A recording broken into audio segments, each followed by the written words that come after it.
Hello everyone, welcome back to the channel. This is step 41 on how to build this artsy Tamiya glove liner. Now for this step, I'll be installing the rear tires and the rear bumper and also the front tires and the front bumper. Now the parts that you're going to need to install the back wheels is this wheel hub right here, and it's going to be 4 of them. This is how it looks like. Okay, and they go between the tires and the axle. So here's 1, 2, 3, 4. Now to secure them, you'll need this nut, and it's going to be 4 of them. Okay, here's how it looks like.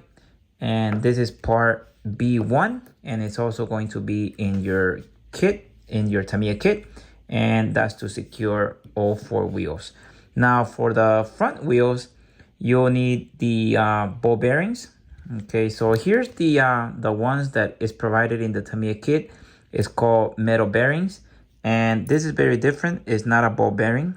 Okay, so it's just pretty much solid. It's just a bearing, metal. Okay, so you can use that. This is provided already in the Tamiya kit, but the it's not gonna be smooth when you spin the wheel. It's not gonna give you that smooth spinning. So I mean, if you don't have the ball bearings, then go ahead and use this temporarily. But for better performance, I recommend you using ball bearings. So here's what I have right here. Okay, this is the ball bearing. So very different, and this will give you a better performance, much smooth spinning when you spin the wheel, and the wheel spins longer. So this is what I recommend. Now I'll write the description of the bearings that I use in the description down below in case you want to buy them. All right, so it's up to you what you want to use. So that's going to be 4 of them. So each wheel you're going to install either 2 ball bearings in each side or the metal bearings in each side. Now I already have installed some of the tires on the truck, so the video is not too long. So the same steps that you do on one side is going to be the same on the other side. All right, so now I'm going to show you how to install this back wheel into this differential, because this is the original differential that comes with the Tamiya kit. Now the one that I have is an upgraded version. This one is an automatic lock differential, and this one is an open differential. And the other difference is also that on the original differential, the wheel hub only fits on the original differential, and on this one, on the upgraded one, it doesn't fit. So this one doesn't work. And also the nut that goes outside that holds the wheel, it only fits and works on the original differential, and this one doesn't work on the one that I have, the upgraded version. Now my wheels, the back wheels, they work here, and because this is the original differential, and also on the upgraded one, the wheels also fit. I just have to use the nut that is outside to secure the wheel, not the original one. All right, so now grab one of your wheel hubs and make sure that the smooth side is facing the differential, just like this, and make sure it goes all the way in. Now get your rim and put it through the hole, just like that. Now the nut to secure the rim, screw it in, and using the tool that comes in the Tamiya kit, grab the wheel and tighten it up. Make sure you don't over tighten it, because this rim is made out of plastic and you do not want to break it. Tight but not over tight. Okay, and make sure it's not loose. And there is going to be like a little bit of free play, but that's because of the mechanism inside the differential. Okay, so just like that, and repeat the process for the other rear wheel. Now here's the difference between open differential compared to automatic lock differential. So the difference is, like, for example, let's say this is a rock and the truck is coming, hits the rock. This wheel gets stuck, and then only this one starts to spin. And that's because this is open differential. So open differential is good when you have tight turns, because you don't wear out your tires. So that's really good for open differentials. The tires is going to last longer. You don't scrape them. But when it comes to obstacles, then they're not strong enough to go over the obstacle or the rock. So that's the problem with the open differential. Now, the one that I have is automatic lock differential, which means that I have both systems. So normally it's open differential. So when my truck, let's say it hits an obstacle, like for example a rock, then the wheel, this wheel, it is going to start spinning, but just for a little bit. And then the mechanism locks the other side, and then the truck is able to climb the rock and go over the obstacle. So that's the advantage of having a automatic lock differential compared to just open differential. Now I'm going to go ahead and install my rear wheels on my differential, the upgraded version. Okay, so just so you can see how it is. Okay, so I'm going to remove this little nut. Okay, and install the wheel.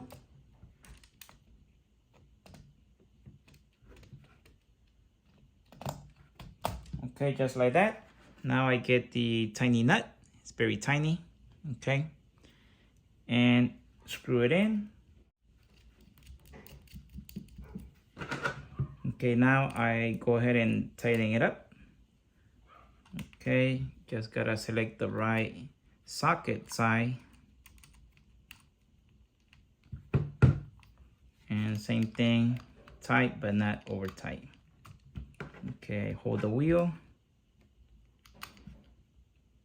Okay, right there. Okay, now the other side. All right, so now grab one of your front wheels and one ball bearing and insert it inside the hole, just like this. And now I'm going to go ahead and add some synthetic marine grease. This is waterproof, and this is going to be to protect my ball bearing in case I go off-roading and the wheel gets wet. I don't want my ball bearing to get rusty and one day the wheel stops working and spinning. So just like that, that should be enough. Now carefully install it inside the axle. Okay, gentle so the ball bearing doesn't fall off.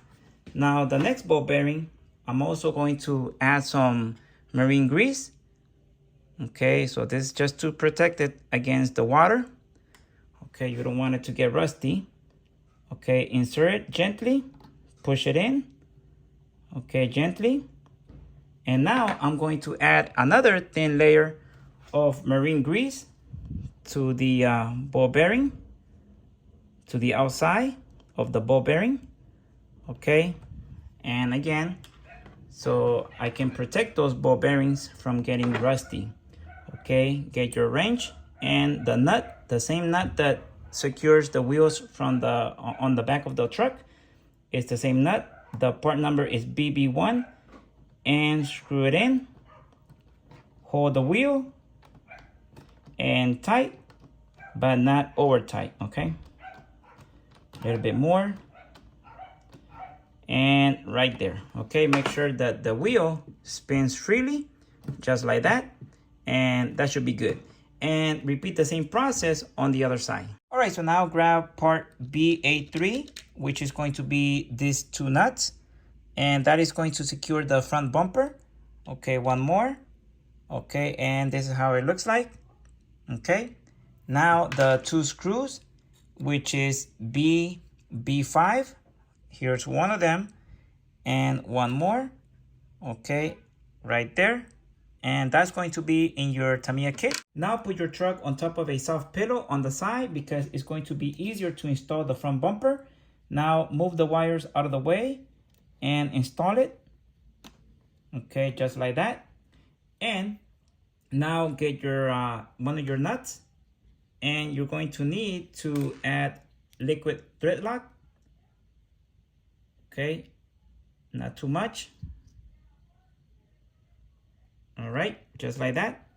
Now put it behind. Make sure you don't have liquid thread lock so you don't touch the bumper with liquid thread lock, because then it gets harder to remove. Okay, so this one, make sure that it goes all the way to the corner because that's where it goes. And now the one of the screws. Okay, put it through the front. Okay, and screw it in with your hand. Okay. And now if you have a wrench, a mini wrench, this is the size is 732.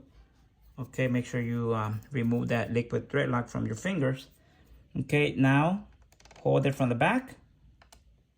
Okay, and using a screwdriver, Phillips screwdriver, screw it in, but not too tight. Right now, you just want to screw it in, but not all the way. Okay.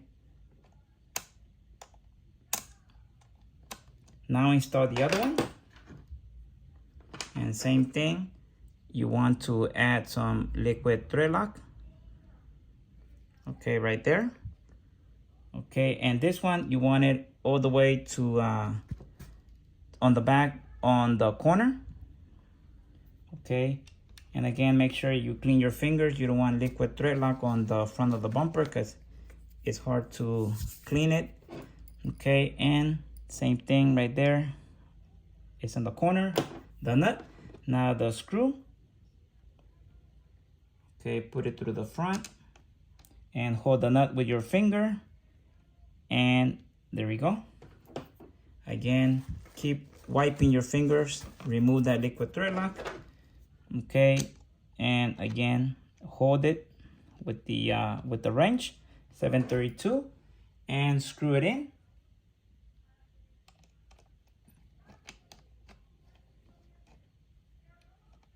All right, and if it doesn't work, use the other side. Okay, and same thing on the with the other screw.